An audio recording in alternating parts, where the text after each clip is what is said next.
Así es, se ha despachado el salario mínimo. Recordemos que el gobierno prometió 500.000 pesos hacia el fin de su gobierno, pero este año una meta de 400.000 pesos y los diputados lo aprobaron. Escuchemos declaraciones a esta hora desde el Congreso. Ajuste salarial, hemos puesto este escalón de aumento salarial que es importante, que lo hacemos porque sabemos que desde 25 años atrás no se reajustaba el salario mínimo en esta medida y sabemos además que se hace en base a un acuerdo en el que hemos logrado arribar con organizaciones de trabajadores a través de la CUT.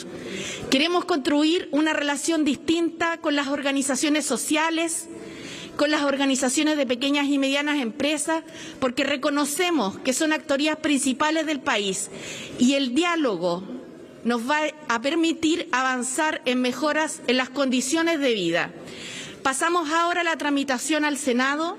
Y sin duda el proyecto de ley esperamos que sea también acogido de buena forma, debatido y discutido con toda la relevancia que tiene este tema para la vida de las y los trabajadores de Chile, que hoy día además alcanzan a más de 837.000 personas que están en ese nivel salarial. Ministro Grau, ministro Marcel.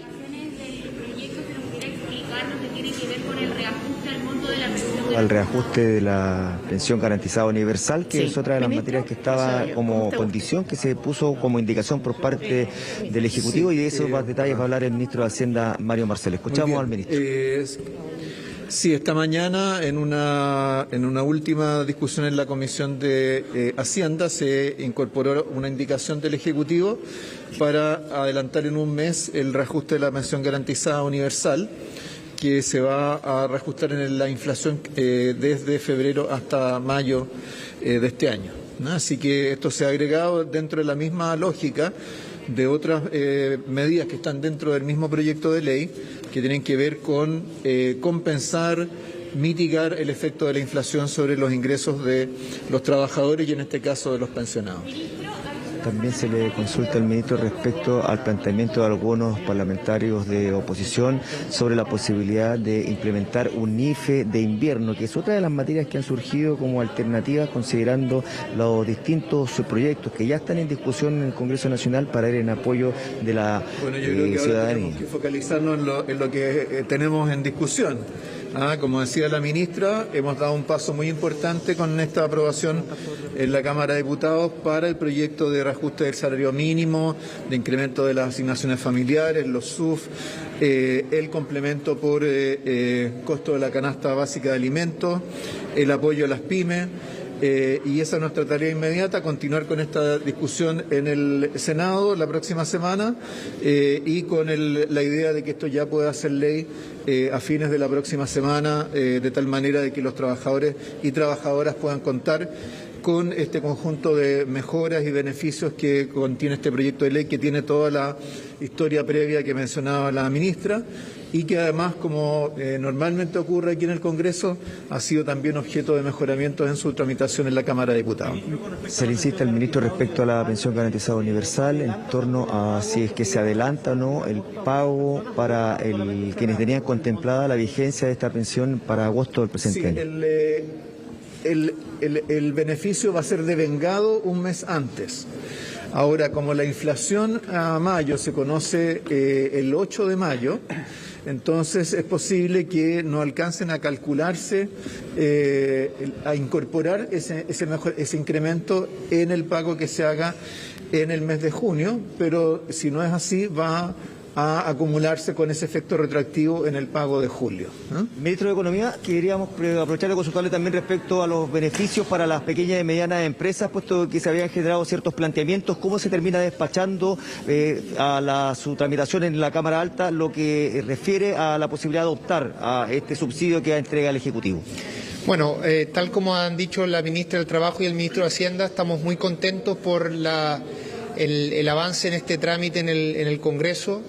El proyecto que sale en sus distintas dimensiones, incluyendo la parte del subsidio a las empresas de menor tamaño, es un mejor proyecto.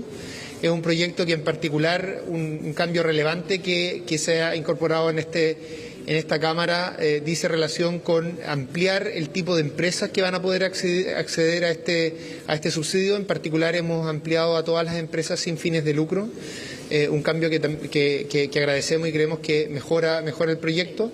Y efectivamente, como hemos planteado durante estos días, este es un subsidio a la empresa, a las empresas de menor tamaño, es un subsidio inédito y lo que busca hacer es que la importante mejora de la calidad de vida de los trabajadores, en este caso aumentando su salario, esperamos en un futuro mejorando otras dimensiones de la calidad de vida laboral. Lo importante es que esas mejoras no sean un problema para las empresas de menor tamaño y se haga de manera armónica. Y eso es justamente lo que nosotros hemos comprometido desde siempre. Como gobierno lo comprometimos en campaña y hoy día lo estamos cumpliendo justamente con este subsidio. ¿Cómo funciona este subsidio en la práctica? Lo hemos comentado otras veces, pero este es un subsidio que lo que hace es cubrir el aumento del salario mínimo que está por sobre la inflación, es decir, lo que se denomina comúnmente la parte real o el aumento real. Entonces, por ejemplo, una empresa que tiene 10 trabajadores que ganaban el salario mínimo en la situación anterior a mayo de 2022, esa empresa va a recibir desde mayo un subsidio de 220.000 pesos por mes y si se gatilla el aumento del salario mínimo en enero del 2023 a 410.000 pesos, entonces la empresa va a recibir un subsidio de 320.000 pesos.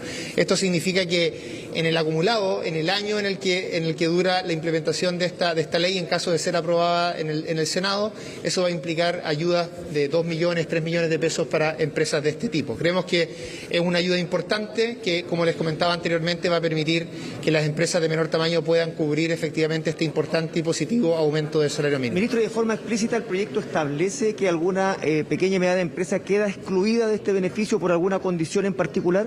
Bueno, la verdad es que la idea que tiene este subsidio es que cubra a todas las empresas de menor tamaño que pagan el salario mínimo. Las exclusiones que existen son, la verdad, bien, yo diría, menores. Voy a explicar una que es tal vez una que es muy simple de explicar, y es que, por ejemplo, si hay una empresa de menor tamaño que tiene solo un trabajador, que es el mismo dueño o dueña de la empresa, es decir, una persona que se está pagando a sí mismo el salario mínimo, en ese caso no opera. Pero si uno ve la ley en su conjunto, se va a dar cuenta que no hay ninguna restricción que uno pudiera entender como una idea de que este subsidio no llegue al grueso de las empresas de menor tamaño. Sí.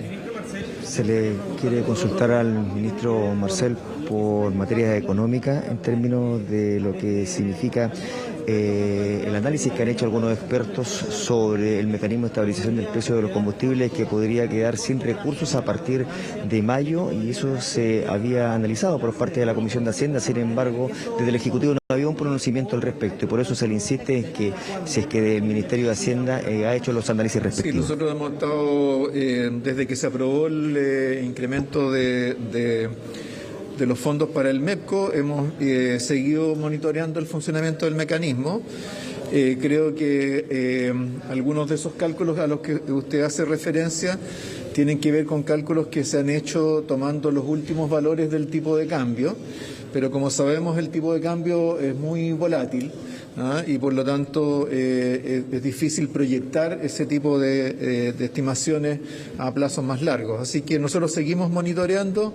Si en algún momento es necesario hacer algún cambio, por supuesto se procederá, se informará oportunamente. ¿No es que el MEPCO vaya a terminar o vaya a quedar corto aquí en este mes, por ejemplo? A este respecto, si no va a quedar corto con los recursos. No está dentro de los cálculos que hemos hecho nosotros. Ministro, aprovecho de preguntar por... Se le consulta también respecto a una reforma que ha sido presentada durante la presente jornada por parte de René Alín contra otros parlamentarios respecto a la posibilidad de fijar precios, por ejemplo, que sea el Banco Central es que establezca alguna fijación de precios de alimentos que han experimentado un alza durante los últimos meses. ¿Qué efectos puede tener una medida de esas características? Fijar precios tiene una serie de dificultades y de efectos secundarios que uno no quisiera.